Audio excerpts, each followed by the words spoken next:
நீளாதுங்கஸ்தனகிரிதடீ சுப்தமுத்போத்ய கிருஷ்ணம் பாரார்த்தியம் ஸ்வம் ஸ்ருதிசதசரசித்தமத்யாபயந்தி ஸ்வோச்சிஷ்டாயாம் ஸ்ரஜி நிகழிதம் யா பலாத்கிருத்ய புங்க்தே கோதாதஸ்யை நமயிதமிதம் பூய ஏவாஸ்து பூயः.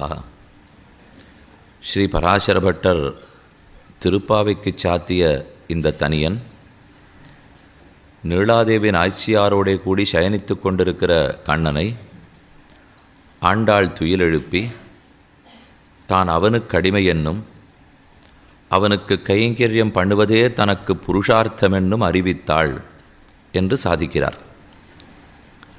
நீளா துங்கஸ்தனகிரிதடீ சுப்தம் கிருஷ்ணம் உத்போத்ய.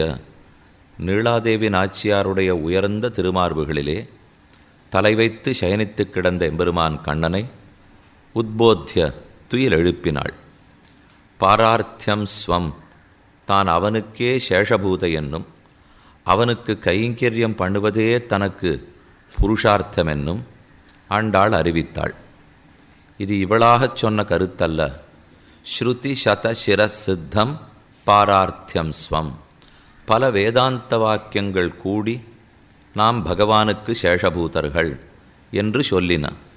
அதைத்தான் ஆண்டாளும் தமிழ் பாசுரத்திலே அமைத்து காட்டுகிறாள்.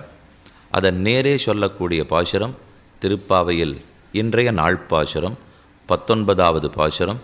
குத்து விளக்கெரிய கோட்டுக்கால் கட்டில் மேல் மெத்தென்ன பஞ்சசயனத்தின் மேலேறி கொத்தலர் பூங்குழல் நப்பின்ன கொங்கமேல் வைத்து கிடந்த மலர் மார்பா வாய் திறவாய் மைத்தடங்கண்ணினாய் நீயுன்மணாளனை எத்தனை போதும் துயிலழ ஒட்டாய்கான் எத்தனை ஏலும் பிரிவாற்ற கில்லாயால் தத்துவமன்று தகவு ஏலோர் எம்பாவாய் என்கிற பாசுரம். இந்த பாசுரத்திலையும் நப்பின்ன பிராட்டியை முன்னிட்டு கொண்டு கண்ணனை துயில் எழுப்புகிறாள். குத்து விளக்கு